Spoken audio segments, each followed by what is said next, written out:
He didn't disappear suddenly.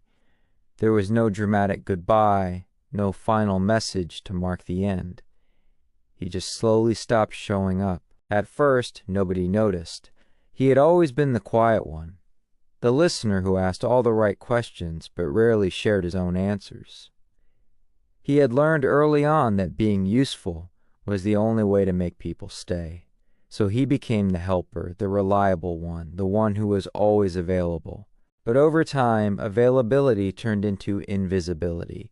He was always there for the birthdays, the breakdowns, and the celebrations that weren't his. Yet whenever he needed someone, there was always a reason, a delay, or a convenient excuse.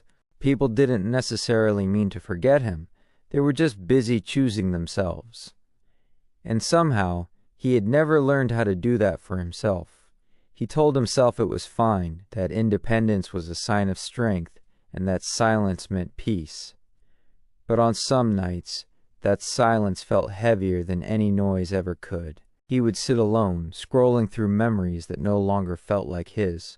He saw photos where his smile looked forced and messages he had replied to instantly, only to wait days for a response in return.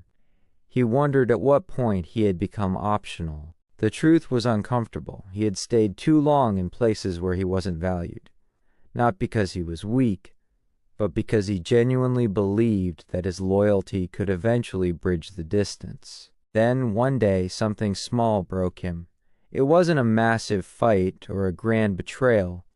It was simply the realization that nobody asked how he was anymore. So he stopped asking too. He stopped explaining himself. He stopped reaching out first and stopped filling the awkward silences that were never his responsibility to carry. And slowly, people adjusted. That was the part that hurt the most. It proved that he had been the only one carrying those connections all along. He grieved quietly, not for the people he lost, but for the version of himself that gave endlessly and expected nothing in return. Healing didn't arrive like a miracle. It came as acceptance.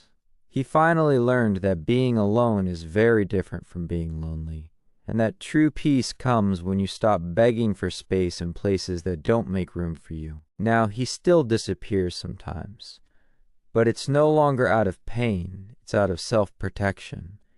And this time, he is the one who notices.